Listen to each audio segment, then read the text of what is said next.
Eu vou compartilhar com vocês o que mexeu comigo, né?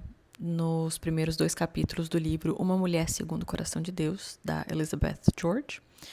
E assim, logo no começo do livro, ela fala uma coisa muito simples, mas que é muito, vamos usar a palavra confrontadora, para não falar desconfortável para um caramba, que é: o nosso corpo uma hora vai falhar. E a gente não sabe quando. A gente não sabe como. A gente gosta de pensar que vai ficar para semente, né? Como diria meu pai. Mas a verdade é que a gente não tem controle sobre isso. E isso me fez pensar, me fez lembrar que o nosso tempo é limitado. E se ele é limitado, por que a gente vive como se tivesse todo o tempo do mundo para se transformar? Talvez, tomara, né? Estamos trabalhando para isso, para que a gente não conheça ao vivo o nosso Criador amanhã. E para que isso aconteça daqui a muitos e muitos e muitos e muitos e muitos anos. Mas o ponto não é quando exatamente. O ponto é quem nós estamos nos tornando hoje. O que nós estamos fazendo, o que nós falamos, o que nós ouvimos, os lugares que nós frequentamos. Isso está nos aproximando ou nos afastando dessa versão de uma mulher segundo o coração de Deus? E quando a gente fala sobre ser uma mulher segundo o coração de Deus, eu gosto de pensar que nós não estamos falando somente sobre a nossa alma. É sobre o impacto que a gente pode ter. O impacto que nós podemos ter nas pessoas que moram com a gente, nas pessoas que convivem com a gente. Marido, filhos, amigos, familiares, vizinhos. Porque em algum momento da vida, essas pessoas vão passar por momentos difíceis, por crises, pelo luto, pelo uma decepção, o medo. E essa pessoa ela pode pensar: se aquela mulher passou por isso de uma forma muito melhor, porque ela estava apoiada em Deus, eu também consigo passar por isso que eu estou passando agora. E isso é um legado. E não é sobre, porque você é admirada, sabe? Não é sobre fama. É sobre qual lembrança a gente vai deixar. E aqui vai uma pergunta que dói um pouquinho, mas que ela é importante. Na minha opinião, né? Se hoje fosse o seu último dia, pelo que você seria lembrada? E aí, voltando no livro, né? A Elizabeth, eu vou chamar ela de Elizabeth. A Elizabeth, ela traz a história da Marta e da Maria. Se você não lembra muito bem dessa história, basicamente ela fala no livro, né? Mas eu vou contar a versão o Evangelho segundo Tati. Jesus chegou lá na casa da Marta e chega com uma galerinha, né? Os discípulos, porque Jesus não andava sozinho, ele andava de galera. E aí, então, gente, imagina a cena. Tá lá a Marta, na casa dela. Chega Jesus, mas chega um povo junto. E aí, ela deve ter se sentido pressionada, sabe? É muita gente. Mas Marta, na minha cabeça, ela era colérica, tá? E aí ela faz o que muitas de nós faria. Ok, bora resolver. Então ela começa a entrar no modo lista, no modo produtividade, no modo, já que alguém precisa dar conta disso aqui tudo, essa pessoa serei eu. E ela, né, na minha cabeça é colérica, e ela, assim, viu que tem algo pra resolver, já começa a resolver. Aí ela vê a bonita da irmã dela lá, sentada, escutando Jesus. E, gente, se você é colérica, não se sinta mal, eu também sou, tá? Então, assim, tamo junto nisso aqui. E aí a Martinha, né, coleriquinha na minha cabeça, já incomodada, vai até Jesus e basicamente ela fala assim: o senhor não vai pedir pra essa minha irmã sem noção me ajudar, não? Você não tá vendo que eu tô fazendo isso aqui tudo sozinho? E aí Jesus, incrivelmente, claro, responde basicamente: a Maria escolheu a melhor parte. Ela estava lá, né, presente. Porque, e aqui é um ponto tão importante que a Elizabeth, ela frisa, e eu queria frisar mais 30 vezes. Não é errado servir. Porque a Marta, ela estava fazendo coisas para Jesus. Mas ela não estava primeiro com Jesus. E aí eu fiquei pensando, gente, se com Jesus ali na frente dela, literalmente na frente dela, ela teve dificuldade em colocar Jesus primeiro na vida dela, imagina a dificuldade da nossa coleriquinha, né, a Martinha, que ela tinha em fazer uma lista de prioridades no restante das áreas da vida dela. Então, pensa comigo. Vamos sério mesmo agora. Pensa comigo. Se você estivesse ali na casa da Marta, Martinha, nossa amiga, você ia preferir comer a comida super elaborada dela, super bem temperada, maravilhosa a comida da Martinha, mas feita no puro estresse e aquele climão, ou você ia preferir um misto quente, feito por Maria, que ela ia ter feito na calma, porque ela estava cheia do Espírito Santo. Estava calma, serena, aquele bom humor, porque ela tinha, e você também, acabado de ouvir Jesus falar. Então ela tinha aprendido ali uma coisa, ela teve a presença do Senhor. Ela teve o coração mais transformado, um pouquinho mais. Percebe? Então, na minha opinião, é importante nós aprendermos com essa história, de novo, que não é que servir é errado, mas que, porque de novo, né, a Marta ela estava fazendo coisas para Jesus, mas primeiro a gente tem que estar com Jesus. E outra coisa que eu acho que é importante é que as pessoas dentro da nossa casa também iam preferir o misto quente. A casa com cara de que tem povo que mora lá, sabe? Não é aquela casa impecável, com cara de Pinterest ou Instagram. Mas, então essa casa não perfeita, a comida simples, mas nós cheias do Espírito Santo, amorosas, doces, sem a patada, né? Do que uma comida maravilhosa. A casa é impecavelmente limpa. Limpa a poeira todo dia, passa aspirador todo dia, passa pano todo dia. Às vezes 2 vezes por dia. Mas aí nós, cheias de raiva, dando patada em quem está perto. Então, se pergunte se você está mais Maria ou mais Marta. Então, pensa mesmo assim, se você estivesse ali naquela situação, você ia preferir lidar com Maria ou com Marta? Gente, não é errado. A Maria também, eu estava conversando com a minha mãe sobre isso mais cedo, não sei nem se ela vai falar sobre isso no áudio dela. Maria também, né, fleumática, podia ter prestado atenção, olhado assim ao redor e falado, gente, cadê a Martinha? Olha lá, Martinha. Martinha não consegue ficar parada. Não consegue, tá? Não consegue descansar, não sabe o que é isso. Podia, Marta, vem cá, irmã, em nome de tudo, em nome de Jesus, está aqui literalmente na nossa frente. Senta aqui, eu prometo que assim que ele parar, assim que, né, aprendermos, eu vou te ajudar a fazer um negócio. Não tem problema. Agora não. Maria devia estar lá, toda só prestando atenção. Também não estava prestando atenção nas outras coisas. Mas ela estava com Jesus. Mas pense mesmo assim, como você pode ser um pouco mais Maria e menos Marta? Focar menos na aparência externa do lugar e mais em como você está internamente. E, porque no final das contas, a gente precisa ouvir Jesus. A gente precisa dele. Porque quando nós ouvimos Jesus primeiro, depois a gente serve com o coração transformado. E coitada, né? A Marta e a nós, assim, só geral, devia confundir produtividade com dar fruto. E, gente, na Bíblia se fala, né, sobre dar frutos, não fica falando sobre como fazer 300 mil coisas em 24 horas e só tendo tempo para Deus se sobrar um tempinho. Não é isso, gente. Na Bíblia fala tanto sobre ser frutífera e fazer o que é importante naquele momento. Então, uma mulher segundo o coração de Deus, ela não pergunta o que mais que eu posso fazer hoje? Sabe? O que mais que eu consigo fazer aqui hoje? O que mais eu posso me estrupiar inteira? Eu não sei se vocês conhecem a palavra estrupiar. No processo, a ponto que eu não vou ter tempo para o Senhor. E aí eu vou chegar estressada, cansada, exaurida no final do dia.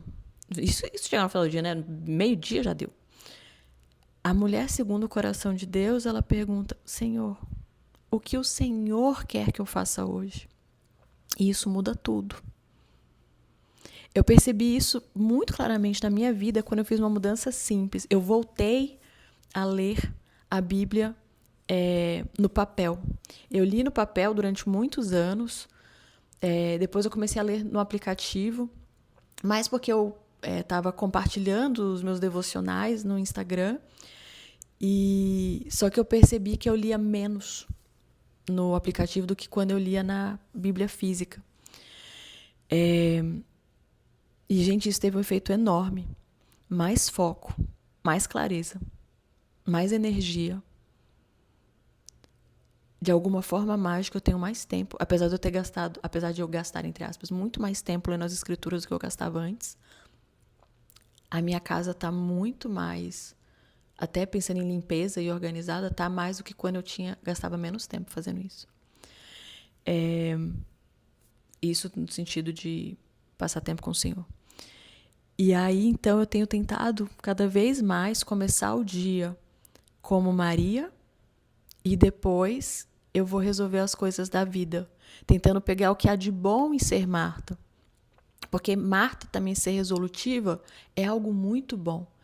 Nós só precisamos rever essa nossa lista de prioridades. Nós precisamos pensar mesmo em como dar frutos, o que é o melhor a ser feito nesse momento. Então, voltando, né? Perguntar para o Senhor o que Ele quer que a gente faça é especialmente importante para nós mulheres. Não é que para o homem não seja, não, tá? Em nome do Senhor. É muito. Mas você que está aqui. Tem um pastor Lucinho uma vez, só um parênteses enorme, teve uma pregação sobre casamento. E aí ele falou assim, eu sei que tem gente pensando, meu marido que tinha que estar aqui. Ele mas o seu marido não está aqui, quem está aqui é você, ele mandou quem precisava mudar. E aí ele fala, e a minha esposa hoje está em casa, então quem precisa mudar aqui também sou eu. Mas enfim, voltando. Então, por exemplo, né? A criança, se você tem filhos, a sua criança fez algo que te irrita. Fique em silêncio antes de agir, antes de reagir, né? Você pode se perguntar, Senhor, como é que eu respondo a isso que está acontecendo? Como é que eu posso educar sem ferir? Como eu fui ferida na infância? Como eu posso ensinar uma virtude dentro dessa situação aqui? Se o seu marido fala algo que te machuca, você pode até pensar, Senhor, como é que eu posso responder sem perder meu réu primário? Né? Mas às vezes Senhor, como é que eu posso responder isso? É para eu responder? Senhor, tira a trave do meu olho. Sabe? Me ajuda mesmo. O que o Senhor quer que eu faça? Porque, gente, se nós respondemos a partir do nosso ego, do nosso cansaço, da nossa necessidade de controle, a gente não responde como Cristo. Né? E Paulo fala sobre isso, que nós precisamos morrer um pouquinho todos os dias. Né? Ele fala, já não sou eu quem vive, mas Cristo vive em mim. Deve ser, eu não lembro exatamente em português, mas é uma coisa mais ou menos assim. E isso exige pequenas mortes diárias. A morte do nosso ego, a morte da nossa necessidade de estar certa, a nossa necessidade de controle, a nossa necessidade de... Não é uma necessidade, mas é um modo de viver no qual eu machuco o outro antes de ser machucada. Porque se eu machuco o outro se afasta, não tem a chance dele me machucar. Então, nós precisamos dessas pequenas mortes, essa morte das pequenas partes da nossa personalidade que não nos foram dadas por Deus, para que Cristo viva em nós. Esse processo ele não é fácil, mas ele é libertador. E aí aqui entra uma coisa que de novo, obviamente é a minha opinião, né? Sou eu que estou gravando, que a Elizabeth fala sobre as orações. E aqui é um ponto que eu não concordo com ela, tá? E se você concorda, tá tudo bem, podemos ser amigas.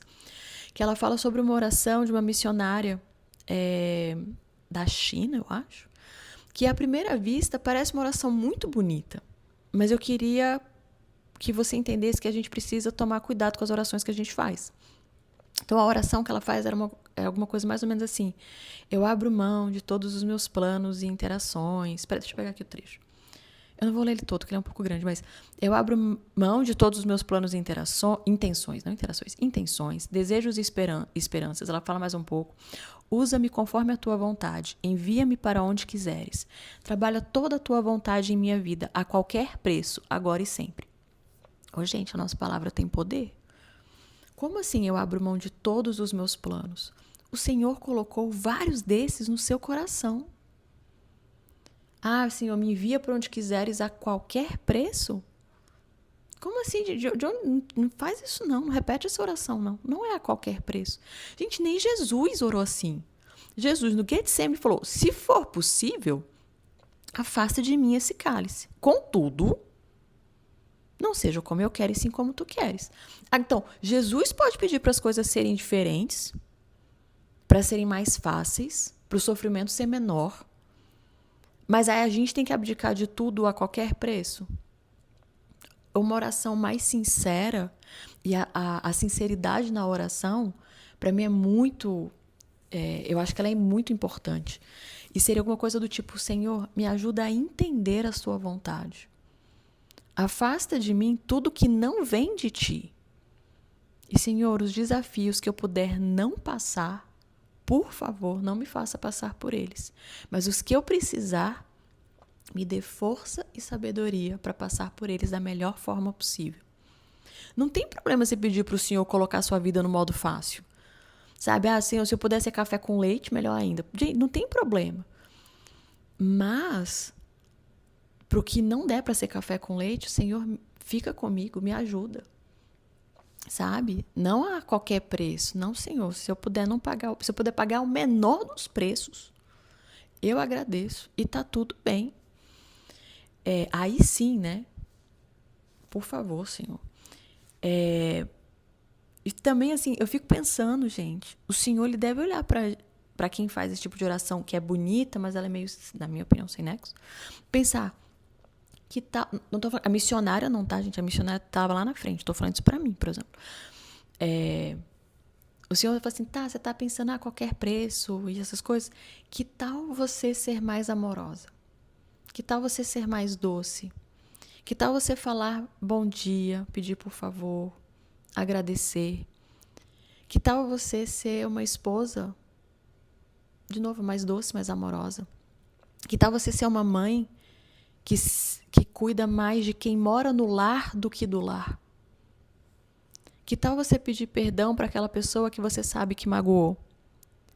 Que tal você parar de assistir aquele programa que você sabe que não faz bem? Que não é digno, que não é moral, ou simplesmente com uma perda de tempo? Que tal você respirar antes de responder, para parar de dar a resposta atravessada? Que tal você parar com essa necessidade de controle? Que tal você parar com essa necessidade de estar sempre certa? Que tal você ser mais humilde? Que tal você aceitar que aquela pessoa, sei lá, por exemplo, é seu líder, é sua líder, seja na igreja ou chefia, e que você deve ser respeitosa com aquela pessoa? Que tal você gastar mais tempo comigo e não assistindo mais vídeo em rede social? Vamos começar com isso? Sabe? Depois a gente pensa em abdicar os meus planos, as minhas intenções. Senhor, faz de mim o que queres, pelo preço que for. Gente, Jesus no Getsemane, ele pediu por livramento. E depois, confiando, sabendo que a vontade do Senhor é melhor e maior, ele se submete à vontade de Deus. Então, reveja suas orações. Sabe? Aquele classicão. Eu quero ser missionária na África. Que tal você ser mais amorosa com quem mora aí tá do seu lado, entendeu? Enfim, voltando. Outra imagem que a Elizabeth traz e que eu achei muito forte, eu gostei muito. Daqui pra frente eu acho que eu não vou discordar mais dela, mas eu não prometo nada. É a metáfora das raízes e a metáfora do iceberg. Porque a gente não vê as raízes, né? Mas são elas que sustentam tudo. E o iceberg, a gente só vê aquela pontinha, mas a base tá lá embaixo. Invisível, em cima da superfície, mas enorme.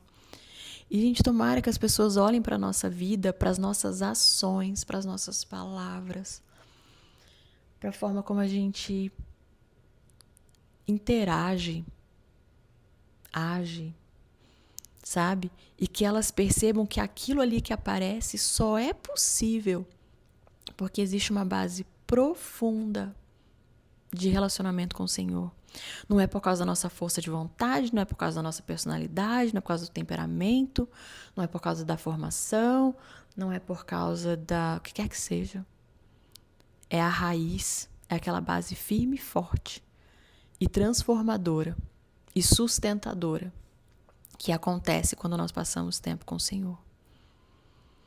E a Elizabeth também diz algo que é bem confrontador, que não basta dizer não ao que é errado. A gente também precisa dizer não às coisas boas se elas estão nos afastando do que é melhor. Né? Então ela fala, nem tudo que ocupa nosso tempo é pecado, né? Mas nem tudo que ocupa nosso tempo é bom ou prioridade. Então ela faz aquela comparação, né? Na comparação ela explica, antes eu... O que ela fazia? Ela ouvia música secular. Aí depois ela passou para louvores, eu acho. Depois ela passou para pregações. Depois ela passou, acho que foi para a Bíblia. Depois aí ela desligou e começou a decorar os versículos. Veja o que você pode fazer, talvez nesse momento, enquanto você está dentro do carro, mas talvez em outros momentos, sabe? Da sua vida. O que você pode deixar de assistir, o que você pode deixar de ler, o que você pode mudar mesmo, pequenas coisas que vão ter grandes impactos na sua vida, ali na comunhão com o Senhor, sabe? Eu gosto muito, as alunas do Educando para a Vida talvez saibam disso. Eu não sei agora. Eu acho que eu já comentei com isso, e não peço perdão, eternamente. Eu gosto muito de colocar louvor durante o ritual noturno das crianças. Então, ok, hora de tomar banho. Eu peço pra Alexa começar a tocar louvor. E já... Bom, é assim, né? Então, as crianças, elas já estão acostumadas com isso. Antes eram outros tipos de música. Era a música da Disney, enfim. Spyre. Mas eu falei assim, não, eu sou uma mãe muito mais divertida durante o ritual noturno se eu tô ouvindo louvor. Porque, gente, eu tenho 4 filhos, ao final do dia eu também tô cansada. E dependendo da rotina do Bill, de trabalho, tem vezes que ele fica uma semana sem ver as crianças, né? Ele sai muito antes delas acordarem e chega muito depois delas dormirem à noite. Então eu tô cansada, às vezes tô doente, tem criança doente, enfim. E eu percebi que eu consigo sorrir muito mais e brincar muito mais com elas simplesmente tendo feito essa mudança. Ao invés de colocar musiquinhas de criança, assim, né? Tipo, eu coloco até... Eu falo pras crianças, escolham música de Jesus. E elas escolhem músicas da... Qual é o nome, gente? Da escola dominical das crianças, né? E eu coloco os louvores adultos também. Então, enfim, fica a dica. E ela fala sobre a grande troca. Ai, gente, que lindo isso. Eu não anotei exatamente o que ela falou, mas é basicamente que o nosso tempo com Deus, ele é uma troca real. Ele pode ser uma troca real. Esse tempo com Deus nos permite trocar o nosso cansaço pela força dele, a nossa fraqueza pelo poder dele, os nossos problemas pela solução dele, as nossas frustrações pela paz que só ele dá, as nossas perguntas pelas respostas, a confusão que a gente sente pelo conhecimento que só ele dá. E as dúvidas que nós temos pela certeza de que ele está no controle. Então, né, no final das contas, a gente troca o temporal e angustiante pelo eterno. Mas essa troca ela só acontece quando existe tempo a sós com o Senhor. E foi até relendo esse livro que eu pensei, eu preciso memorizar mais versículos. Não para parecer espiritual, nada disso. É porque eu tenho alguns versículos que eu consigo lembrar de momentos muito específicos que eu estava em pleno desespero. E esses versículos me vieram e eu ficar repetindo esses versículos me ajudaram a me acalmar. Então teve quando eu fiz um exame e aí foi pedido biópsia. Eu tinha que esperar o resultado da biópsia. Foram as 2 semanas muito angustiantes. E eu só ficava falando pra mim é: seja forte e corajosa, porque eu, Senhor, seu Deus, estarei com você onde quer que você vá. Eu acho que em português é alguma coisa mais ou menos assim. E quando eu perdi um bebê há alguns anos, naquela dor que é inexplicável de você perder um filho, eu ficava: todas as coisas cooperam para o bem daqueles que amam a Deus. E eu ficava repetindo. Então, fora outros, né? Então tem esse, mas principalmente esses 2 versículos seguraram muito a minha barra nos últimos anos. E isso, você ter esse... Qual é o nome? Você decidir ter um tempo com Deus exige rotina. Não pense que você precisa... Não pense que você precisa ter motivação. Pense mesmo em rotina. Isso vai acontecer. E é isso. Você vai tratar o seu tempo com Deus como você trataria uma reunião de trabalho importante. Sabe? E eu gosto de pensar naquela frase, reza a lenda que foi Lutero que disse: eu tenho tanto trabalho para fazer que eu preciso orar por pelo menos 3 horas. Então, nos dias mais cheios, que sejam os dias que você vai orar mais. Sabe? Porque é quando você mais precisa de ajuda. Então, para você, Marta, como eu, que percebeu que você precisa ser mais Maria, passar mais tempo com Deus, comece com o pouco tempo que você tem hoje, porque 1 minuto é mais do que 0. Então comece com um versículo, depois passe para 5 minutos. Com o passar do tempo, você vai perceber a diferença que passar esse tempo com o Senhor faz em você, e você vai ficar mais tempo. E, só de novo, fazer isso com a Bíblia de papel mudou só 100% para mim. Tá? Então, antes no aplicativo, 15 minutos parecia uma vida. E hoje, com a Bíblia física, eu fico muito mais tempo, mas muito mais tempo. Então, é importante, como a Elizabeth fala, né, tá, que horas você vai fazer isso e onde você vai fazer isso? Eu, Tati, eu faço na minha cama. Eu acordo, eu vou dar muita informação aqui, mas eu faço xixi, né, escovo os dentes, lavo, e aí, muita informação, né, eu realmente não precisava dar essa informação, mas agora já foi. E aí eu volto pra cama, acendo a luz do abajur na cabeceira, e eu pego a minha Bíblia, que já fica com 3 marca-textos, mais uma caneta, mais um bloquinho. Esse é o meu material, digamos assim. Você pode fazer no sofá, na mesa da cozinha. Você pode deixar uma Bíblia no carro. Então, quando você estiver parada numa fila esperando a sua criança na escola, caso você busque de carro, caso tenha uma fila, você pega, em vez de você pegar o seu celular para ver coisa aleatória, você pega as suas escrituras, por exemplo. Então, não importa onde você vai fazer isso. Você pode fazer, sei lá, no armário, sei lá, não sei se você vai fazer isso, mas contanto que seja prioridade. E para finalizar, porque eu tô falando há 30 dias, a Elizabeth, ela fala sobre o sonho, né, de ser uma mulher segundo o coração de Deus. Então, eu te deixo com as perguntas que ela faz no final do capítulo 2. Onde você quer estar? Quem você quer ser daqui a 1 ano? E daqui a 5? E daqui a 10? Né? E o que você pode começar hoje para se aproximar dessa mulher segundo o coração de Deus? Então eu te falo, passe mais tempo com o Senhor. Tati, tem muito tempo que eu não tenho esse tempo com o Senhor. Tá ótimo. Só volta. O Senhor está de braços abertos, esperando você. Comece, mesmo que pequeno, mas comece. Não deixe a culpa de você ter ficado afastada te impedir, te manter afastada. Isso é algo que o inimigo quer fazer. Quanto mais afastada você fica, mais ele coloca umas abobrinhas na tua cabeça. Se aproxime do Senhor. O tempo que você tiver. É isso, gente. Até semana que vem com outro áudio. E depois a gente vai abrir qual é o nome, Senhor? O grupo para poder responder vocês. É isso.